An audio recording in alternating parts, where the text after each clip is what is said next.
প্রাত্যহিকের মে মাসের দ্বিতীয় পক্ষের বিষয় ছিল পাশ ফেল।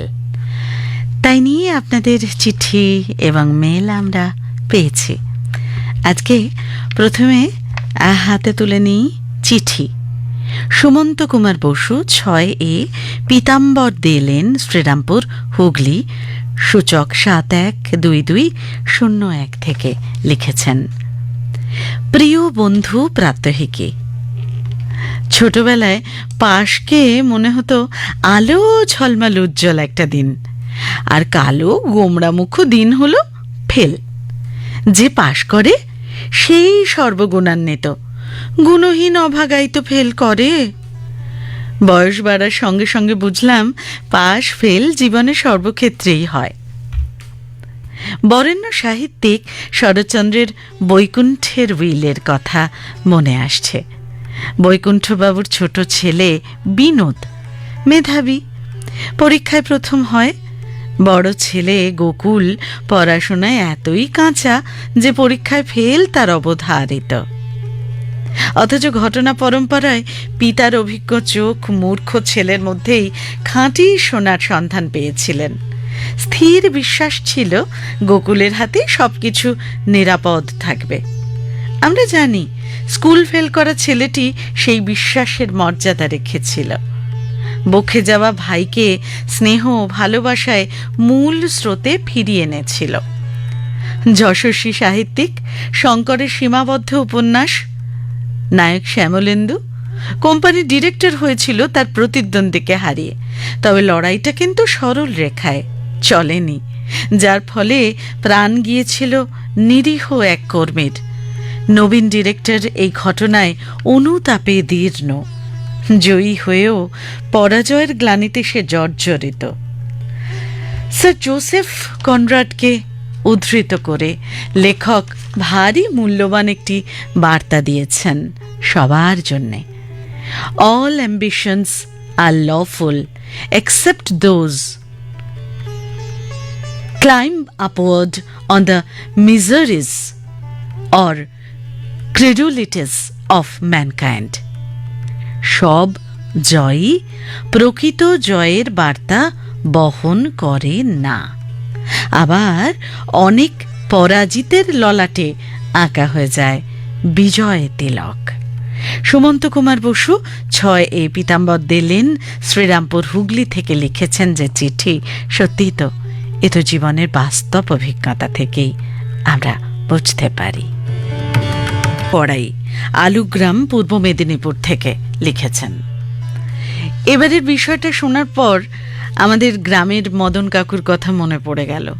কাকু স্থানীয় মাধ্যমিক স্কুলে শিক্ষকতা করতেন, এখন অবসর যাপন করছেন। ছোট থেকে ওকে দেখে আসছি প্রতিদিন সকালে উঠে নিজের বাগানে কত রকমের গাছ লাগাতেন, আবার স্কুলে গিয়ে ক্লাসের ফাঁকে ফাঁকে ছাত্রছাত্রীদের গাছ লাগানোর উপদেশ দিতেন, আর স্কুল ছুটির পর নিজেই স্কুলের বাগানে গাছ লাগাতেন আর জল দিতেন। বাড়ি ফিরে এসে আবার বাগানে গিয়ে গাছ লাগাতেন। আমাদের গ্রামের স্কুলের খেলার মাঠের ধারেও তিনি গাছ লাগাতেন, এমনকি নদীর বাঁধেও। নিজের গ্রামে তো বটেই, পাশাপাশি গ্রামের মানুষদের গাছ লাগানোর জন্য উৎসাহিত করতেন। অবসরের পরেও কাকু রোদে পুড়ে জলে ভিজে সেই কাজ চালিয়ে যাচ্ছেন বিরামহীনভাবে। তিনি বলেন, সারা পৃথিবীকে সবুজে ভরিয়ে তুলতে হবে। তাই শুনে ওর স্ত্রী আর 2 মেয়ে বলেন, সারা জীবনে তো কিছুই করতে পারলেন না, না করতে পারলে ভালো বাড়ি, না যেতে পারলে শহরে, পড়ে আছো এই অজ পাড়া গায়ে, তুমি ডাহা ফেল। কাকু কি সত্যি ফেল? প্রাত্যহিকী পরিবারের সকল সদস্যকে জ্যৈষ্ঠের একরাশ শুভেচ্ছা জানিয়ে শেষ করছি। নমস্কারান্তে গণেশচন্দ্র করাই, আলুগ্রাম, পূর্ব মেদিনীপুর থেকে। এ চিঠিটা যে লিখেছেন, সত্যি তো সে কাকুর গুরুত্ব কেউ বুঝল না, পরিবারের মানুষরা। কষ্টটা এখানেই হয়, বুঝলেন দাদা। মিশ্র, দেউলি, সবং, পশ্চিম মেদিনীপুর, সূচক 721467 থেকে লিখেছেন। বিশ্বজোড়া পাঠশালা মোর, সবার আমি ছাত্র। কবি এমনটাই বলেছেন। আর ছাত্র মানেই পরীক্ষা, এবং পরীক্ষা মানেই পাশ ফেল। সেই পরীক্ষা খাতায় কলমে হোক বা জীবনের পাতায় পাতায়, তার সঙ্গে পাশ ফেল ওতপ্রোতভাবে জড়িত। ব্যর্থতাতেই তো লুকিয়ে থাকে নবসৃষ্টির আনন্দ। ছোট্ট একটি স্কুল গল্পে শঙ্খ ঘোষের গল্পের প্রধান শিক্ষক মশাই বললেন, তোমরা কি চোর যে পরীক্ষার সময় তোমাদের পাহারা দিতে হয়? এবার পরীক্ষা হবে কোনো রকম পাহারা ছাড়াই। যেমন বলা তেমনি কাজ। পরীক্ষা কক্ষে কোনো মাস্টারমশাই পাহারায় থাকলেন না। এ ছিল ছাত্রদের সততার পরীক্ষা। শেষ বেঞ্চে বসা বখাটে ছেলেটা ফেল করেছিল ঠিকই, কিন্তু পাশ করেছিল তার সততায়। সততার জয়ে প্রধান শিক্ষক মশাইও খুশি হয়েছিলেন। তেমনি কত ছোট বড় ঘটনায় জীবন চড়াই উতরাইয়ের সম্মুখীন হয়। ফেল হলো এমন একটা ব্যাপার যার মাধ্যমে নতুনভাবে ভালো করে শুরু করার একটা সুযোগ পাওয়া যায়। আমাদের মানসিকতা কলমের মতো না হয়ে পেন্সিলের মতো হওয়া উচিত, যাতে অসফলতার গ্লানি মুছে ফেলে সফলতার গাথা লিখতে পারি। আমার মেয়ে 2য় শ্রেণীর ছাত্রী। স্কুলে টিফিনের খাবার নিয়ে গিয়েছে চাউমিন। তো পাশে বসা সহপাঠিনী বলল, আমরা না একটা খেলা খেলবো, যে খেলায় জিতবে সে খাবে চাউমিন, আর যে হারবে সে খাবে কেক। মেয়েও শুনে খুশি। খেলা হলো stone paper scissor, stone paper scissor. মেয়ের সহপাঠিনী জিতল, আর সে মনের আনন্দে চাউমিন খেলো। মেয়ের বরাদ্দ এলো কেক। অসফল হয়েও সফলতার আনন্দ যে কি হৃদয়গ্রাহী হতে পারে, মেয়ের চোখে মুখে সেদিন সে অভিব্যক্তি ফুটে উঠেছিল। কারণ আমার মেয়ের প্রিয় খাবারের তালিকার শীর্ষে থাকে কেক। তনুশ্রী মিশ্র, দেউলি সবং, পশ্চিম মেদিনীপুর থেকে এই যে জীবনের বাস্তব কাহিনীটা আপনি লিখে পাঠালেন, এটা কিন্তু বেশ মিষ্টি পাশফেলের গল্প, কেমন তাই না বন্ধুরা? চৌধুরী, উদয়নপল্লী, বোলপুর, বীরভূম থেকে লিখেছেন, জীবনের পরীক্ষায় পাশ ফেল আর স্কুল কলেজের পরীক্ষায় পাশ ফেল দুটোকে কখনোই এক সরল রেখায় ফেলা যায় না। স্কুল পরীক্ষায় টপারকেও জীবনের পরীক্ষায় ডাহা ফেল করতে দেখেছি।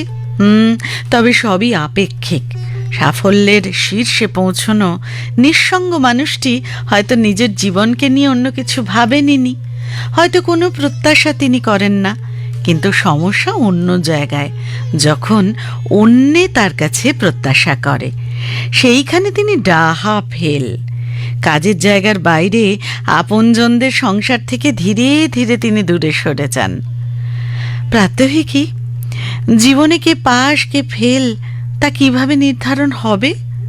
যে সারা জীবন রীতিমতো পরিশ্রম করে উচ্চশিক্ষা লাভ করে বিদেশে উচ্চ পদে অধিষ্ঠিত প্রতিষ্ঠিত সে, অথবা সুযোগের অভাবে যে উচ্চশিক্ষা না পেয়ে সামান্য ব্যবসা করে পরিবারের সবাইকে নিয়ে হৈ হৈ করে বাঁচছে সে, না পড়াশোনার তোয়াক্কা না করে অন্যায়ভাবে প্রভূত অর্থ উপার্জন করে বন্ধুবান্ধব নিয়ে দাপিয়ে বাঁচছে সে, খেয়েই হারিয়ে ফেলছি প্রাত্যহিকই।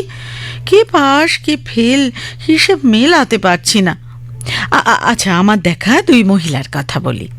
একজন উচ্চ পদে চাকরিরত প্রভূত সম্পত্তির মালিকের স্ত্রী, অন্যজন স্বামীর খুব কম উপার্জনে সংসার চালাতে হিমশিম খাওয়া এক মহিলা। প্রথম জনের সন্তানেরা স্বাচ্ছন্দ্যের মধ্যে মানুষ হয়, আর অন্যজনের সংসারে মা বাবা খেয়ে না খেয়ে মরিয়া সন্তানদের মানুষ করার জন্য। অবশেষে স্বীকৃতি পেয়েছে তারা। সব সন্তানই জীবনে প্রতিষ্ঠিত, মা বাবার ইচ্ছা পূরণে এক পায়ে খাড়া। আর প্রথম জনের সন্তানেরা মা বাবার দয়াতেই প্রতিষ্ঠিত। আমার মনে হয় যে কোনো পাশফেলের জন্যই দরকার পরিশ্রম, ধৈর্য আর আন্তরিক ইচ্ছা। লক্ষ্য স্থির রেখে পাশ করার দিকে এগোলে ফেলের ভয় সাধারণত থাকে না। সুজাতা চৌধুরী, উদয়নপল্লী, বোলপুর, বীরভূম থেকে ছিল আপনার চিঠি, এবং এক মন্দাক্রান্তা চীনা, মুন্সিরহাট, হাওড়া থেকে লিখেছেন চিঠি। স্কুলে এখন গরমের ছুটি চলছে। সকালে তাই লেখাপড়া ছেড়ে ইন্টারনেটে নতুন কিছু রান্নার রেসিপি খুঁজছিলাম। এমন সময় বাবা বলল, চল মানু, আজ বাজার থেকে একটু ঘুরে আসি। বাজারে গেলাম। প্রথমে দেখলাম এক বুড়ি বিভিন্ন রকমের শাক নিয়ে বসেছে। বাবা আমাকে জিজ্ঞেস করলো, বলতো কোনটা কি শাক? কোনটা কি শাক? স্কুলের পরীক্ষায় জীববিজ্ঞানে ভালো নম্বর পেলেও আলু শাক আর মেথি শাকের মধ্যে পার্থক্য করতে গিয়ে ডাহা ফেল করলাম। তারপর মাছের বাজারে গিয়েও তথৈবচ অবস্থা হলো। রুই কাতলা চিনতে পারলেও ওই মাগুর আর শিঙির মধ্যে পার্থক্য করতে পারলাম না। আমার অবস্থা দেখে মাছওয়ালা মুচকি হেসে বিভিন্ন রকম মাছ চেনার উপায় সহজে বুঝিয়ে দিল। এরপরে যাওয়া হলো সবজিওয়ালার কাছে। হ্যাঁ, তারপর 25 টাকা কিলো দরে 250 গাজর কিংবা 60 টাকা কিলোর 150 সজনে ডাঁটার দাম কোনো খাতা পেন ছাড়াই সবজিওয়ালা মুখে মুখে বলে দিয়ে দাম বুঝে নিল। দেখে আমি তো অবাক। প্রায় নিরক্ষর মানুষটি আমার স্কুল শিক্ষক বাবার থেকেও দ্রুত সঠিক অঙ্ক করে ফেলছে। একদিন বাজারে গিয়ে বুঝলাম, শিক্ষা কেবল পাঠ্য বই থেকে হয় না। ফেরার পথে পাড়ার দোকানের দই খেতে খেতে বাবা বলল, ব্যবহারিক জীবন থেকে অনেক কিছুই শেখার আছে। ইন্টারনেট থেকে ওই দেখে দেখে হাজার চেষ্টা করলেও এমন দই কি তৈরি করতে পারবি? দেখলি তো, বাজারে শাক বিক্রেতা মাসির বটানির জ্ঞান কম নয়। মৎস্য বিজ্ঞান না পড়লেও মাছ বিক্রেতা মাছের নারী নক্ষত্র সব জানে। আর মুখে মুখে হিসেব করার সময় বাজারের তথাকথিত স্বল্প শিক্ষিত বিক্রেতাদের কাছে আমাদেরও হার মানতে হচ্ছিল। পাশ ফেলের বিচার সহজ কাজ নয় রে, সহজ কাজ নয়। আমি বললাম, তাই বুঝি সত্যজিৎ রায় আমাদের প্রিয় গোয়েন্দার নাম ফেলুদা রেখে পাশ করিয়ে এদের সাবধান করে দিয়েছেন বাবা? শুনে বাবা হো হো করে হেসে জটায়ুর মতো বলল, জয় বাবা ফেলুনাথ। মেট্রিক পরীক্ষায় ফেল হওয়া টেনিদাকে নকল করে আমিও বলে দিলাম, মেফিস্টোফেলিস, ইয়াক ইয়াক।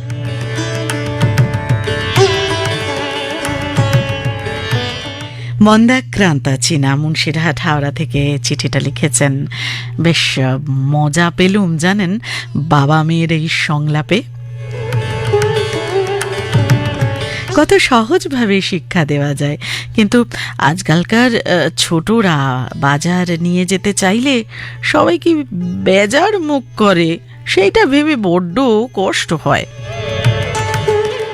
মাইতি, সল্টলেক, সেক্টর 2, কলকাতা 700091 থেকে চিঠি লিখেছেন। কি পাইনি তারি হিসাব মিলাতে মনোমর নহে রাজি। আসলে পাশ ফেল, লাভ ক্ষতি, সাফল্য ব্যর্থতা সবই তো জীবনের অঙ্গ। পরীক্ষায় পাশ ফেল জীবনে বড় নির্ধারকের ভূমিকা গ্রহণ করে। মানিক বন্দ্যোপাধ্যায়ের গল্পে পাশ করা নীরেনের জীবনের অর্থ ফেল করা বিমলের জীবনের গতি প্রকৃতির থেকে আলাদা হয়ে যায়। কিন্তু সামগ্রিক জীবনের প্রেক্ষাপটে পাশ ফেল কথা দুটি এত সহজ অর্থ বহন করে না। জীবনের বাঁকে বাঁকে রয়েছে রহস্য। কত স্বনামধন্য মানুষের জীবনের শুরুটা ব্যর্থতা দিয়ে হয়েছে তা বলাই বাহুল্য। হ্যারি পটারের স্রষ্টা লেখিকা জে.কে. রাউলিং থেকে সুরস্রষ্টা বেথোফেন, বাস্কেটবল খেলোয়াড় মাইকেল জর্ডান, অ্যাপেলের কর্ণধার স্টিভ জবসের জীবন তার কতিপয় উদাহরণ। পরবর্তীতে এরা স্ব ক্ষেত্রে চরম সাফল্য অর্জন করেছেন। দৈনন্দিন জীবনে কত বন্ধু বান্ধবকে দেখেছি, অসাধারণ একাডেমিক ক্যারিয়ার, কিন্তু সেই সব অবধি অঙ্কটা হয়তো গরমেল হয়ে গেছে। মেডিকেল কলেজের সবসময় ফার্স্ট হওয়া কৃতি ছাত্রী বিবাহিত জীবনে ডাহা ফেল হওয়ার কথাও শুনেছি। আসলে জীবনের সামগ্রিক আঙ্গিকে কেউই তো পূর্ণতা পায় না। বাইরের মোড়ক দেখে অনেক কিছু সম্পর্কে অন্য ধারণা জন্মালেও ভিতরে তার রূপ হয়তো পৃথক। তোমারে পাছে সহজে বুঝি, তাই কি এত লীলার ছল? বাহিরে যবে হাসির ছটা, ভিতরে তাকে আখির চল, ভিতরে থাকে আখির চল। তাই সাময়িক পাশফেল দিয়ে সামগ্রিক জীবন নির্ধারণ করা যায় না। মানবতার খাতিরে বিবেকের তাড়নায় মানুষের পাশে দাঁড়ানো লোকের সংখ্যাও নেহাত কম নয় সমাজে। কজন পারেন বিবেকের তাড়নায় নাইঠুট ত্যাগ করতে? সন্তানকে খাইয়ে মায়ের আত্মতৃপ্তিও কি উল্লেখ করার মতো নয়? জীবনের আঙ্গিকে পাশফেলের অঙ্কটা অনেক সময় ফিকে হয়ে যায়। বেঁচে থাকে শুধু মানবতা, আত্মতৃপ্তি ও ভালোবাসার সৌরভ, যা দিকে দিকে ছড়িয়ে পড়ে।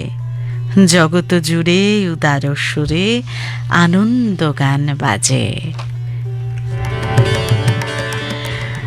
ডক্টর উত্তরা মাইতি, সল্টলেক সেক্টর 2, কলকাতা 7,91,000 থেকে এই যে চিঠি লিখেছেন, এ তো গভীর মূল্যবোধের কথা। আপনার সঙ্গে সহমত হবেন সবাই।